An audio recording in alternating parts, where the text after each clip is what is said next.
दोस्तों 5 हिजरी को हमारे नबी पाक सल्लल्लाहु अलैहि वसल्लम एक गज़वा से वापस मदीने की तरफ तशरीफ़ ले जा रहे थे। रास्ते में रात हुई और उसी मंजिल पर आपने पड़ाव किया। अब हज़रत आयशा सिद्दीक़ा रज़ी अल्लाह ताला अन्हा भी उनके साथ उस लश्कर में मौजूद थी, और जब भी सैयदा आयशा सिद्दीक़ा लश्कर के साथ सफ़र करती थी किसी गज़वा के लिए, तो आप एक होदेज में सवार हुआ करती थी,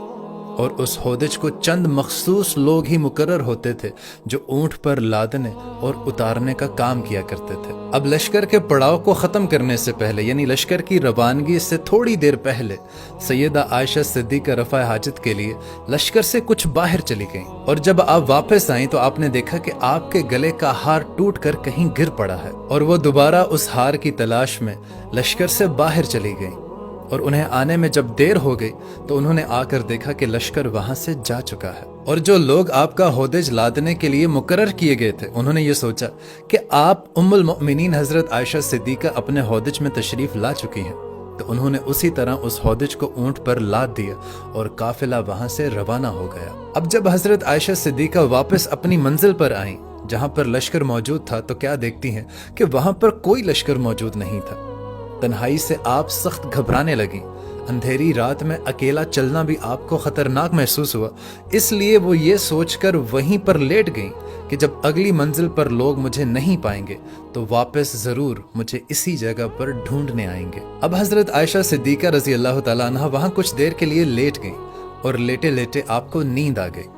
अब एक सहाबी हैं हजरत सफ़वान बिन मुअत्तल रजी अल्लाह तआला अन्हु, जो कि काफले के पीछे पीछे रहते थे, और उनको ये काम हमारे प्यारे नबी सल्लल्लाहु अलैहि वसल्लम ने सौंपा था कि वो हमेशा काफले से कुछ देर यानी 1-2 घंटे के फासलों पर सफ़र किया करेंगे, ताकि अगर काफला जब कूच करे,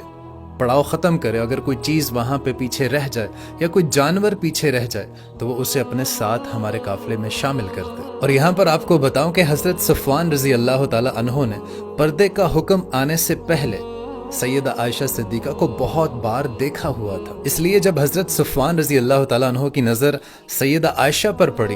तो पहले वो समझे कि शायद आप इंतकाल फरमा गई हैं, और उनके मुंह से ये लफ्ज़ जारी हुए कि इन्नल्लाह व इन्ना अलैहि राजिऊन। अब जब हज़रत आयशा सिद्दीक़ा के कानों में उस सहाबी की आवाज़ पड़ी तो आप डर गईं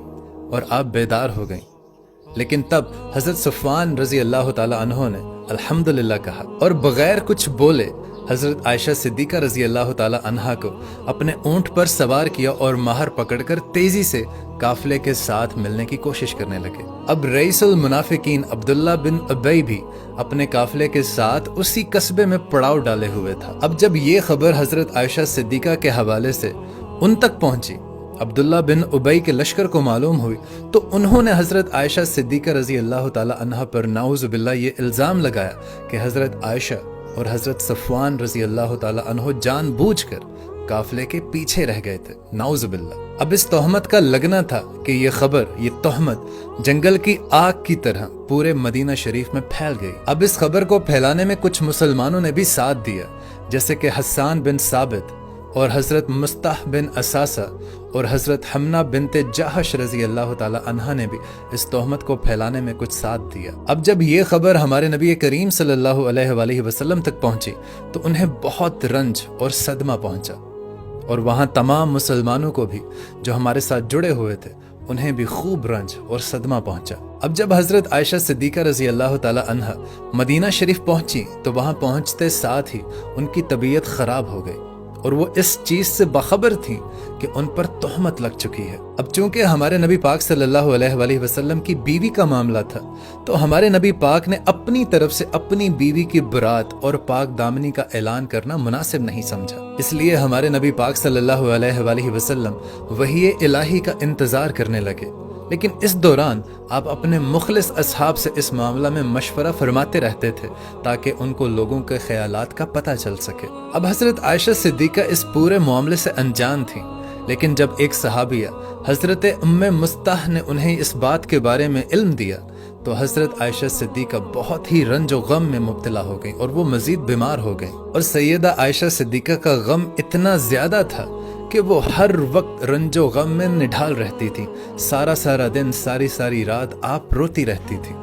جب صدمہ آپ کی برداشت سے باہر ہو گیا تو آپ نے نبی کریم صلی اللہ علیہ وآلہ وسلم سے اجازت لے کر اپنے والدین کے گھر تشریف لے گئیں۔ اب جب آپ اپنے گھر واپس تشریف لائیں تو ہمارے نبی کریم صلی اللہ علیہ وآلہ وسلم بھی ان کے پاس آتے اور ان کا حال پوچھ کر روانہ ہو جاتے، لیکن ہمارے نبی پاک صلی اللہ علیہ وآلہ وسلم ویسے حضرت عائشہ صدیقہ سے بات نہیں کر رہے تھے جیسے وہ عام طور پر کھل کر بات کیا کرتے تھے۔ آپ جانتے تھے کہ سیدہ عائشہ صدیقہ بالکل پاک صاف ہیں، لیکن لوگوں کو اس بات کا ثبوت چاہیے تھا۔ اب نبی پاک صلی اللہ علیہ وآلہ وسلم نے اپنے تمام صحابہ کو ایک مسجد میں اکٹھا کیا۔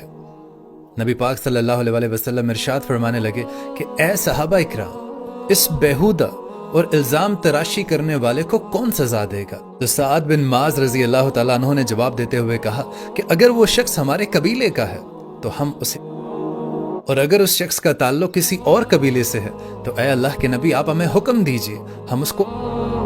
اس سارے واقعے کے بعد ہمارے نبی پاک صلی اللہ علیہ وسلم حضرت عائشہ صدیقہ کے گھر تشریف لے گئے تو آپ سیدہ عائشہ صدیقہ سے فرمانے لگے کہ اے عائشہ،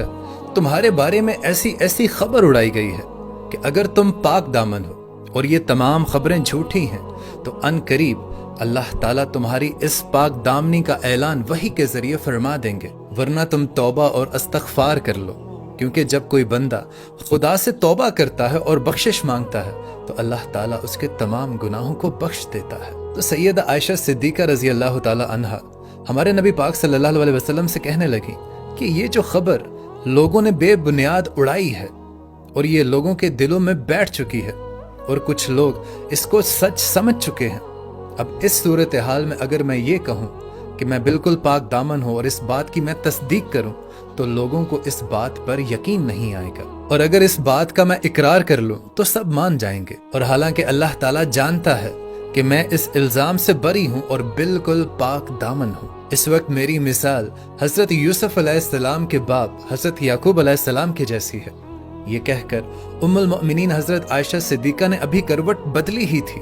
کہ حضور اکرم صلی اللہ علیہ وآلہ وسلم پر وحی نازل ہونے لگی۔ آپ سردی کے باوجود بھی سخت پسینے سے شرابور ہو گئے، اور بالکل تھوڑی ہی دیر بعد ہمارے نبی کریم صلی اللہ علیہ وآلہ وسلم نے سورہ نور کی 10 آیتوں 11 سے لے کر 20 آیتوں کی تلاوت کی، اور ہمارے نبی پاک صلی اللہ علیہ وآلہ وسلم نے حضرت عائشہ صدیقہ کو خود مبارکباد دی کہ اللہ تعالیٰ نے تمہاری پاک دامنی کی خود گواہی دے دی ہے۔ اس وحی میں اللہ تعالیٰ نے ارشاد فرمایا کہ حضرت عائشہ صدیقہ رضی اللہ تعالیٰ عنہا ایک بالکل پاک دامن عورت ہے، اور حضرت عائشہ صدیقہ جیسی پاک باز عورت پر الزام تراشی کرنے والوں کے لیے آپ نے کوڑے مارنے کا بھی حکم صادر فرمایا۔ اور دوستو، اگر آپ سورہ نور پڑھیں تو سورہ نور میں واقعہ افق کا بھی ذکر کیا گیا، جس میں کفار کے ساتھ ساتھ 3 مسلمانوں کو بھی سزا کا حقدار ٹھہرایا گیا۔ اب اس وحی کے آنے کے بعد ہمارے نبی کریم صلی اللہ علیہ وآلہ وسلم نے مسجد نبوی میں ایک خطبہ پڑھا اور سورہ نور کی وہ تمام آیتیں تلاوت فرما کر مجمع عام کو سنا دی، اور تہمت لگانے والوں میں سے حضرت حسان بن ثابت، حضرت مستح بن اساسہ اور حضرت حمنہ بن جاحش رضی اللہ تعالی عنہ کو بھی 80 درے مارنے کا حکم دیا گیا۔ اور دوستو، رئیس المنافقین عبداللہ بن ابی کو بھی ان تینوں کے ساتھ 80 درے مارنے کا حکم دیا گیا۔ اور دوستو، حضرت علامہ کرمانی رحمۃ اللہ علیہ فرماتے ہیں کہ بی بی عائشہ رضی اللہ تعالی عنہا کی برات اور پاک دامنی بالکل یقینی ہے، جو کہ قرآن سے ثابت ہے، اور اگر اس میں سے کوئی بھی شک کرتا ہے تو وہ کافر ہے۔ اور سب سے مزے کی بات یہ ہے کہ جب تک یہ دنیا قائم رہے گی، جب تک قرآن پاک کی تلاوت ہوتی رہے گی، حضرت عائشہ صدیقہ کی پاک دامنی کا ہر مسلمان گواہی دیتا رہے گا۔ سبحان اللہ، سبحان اللہ۔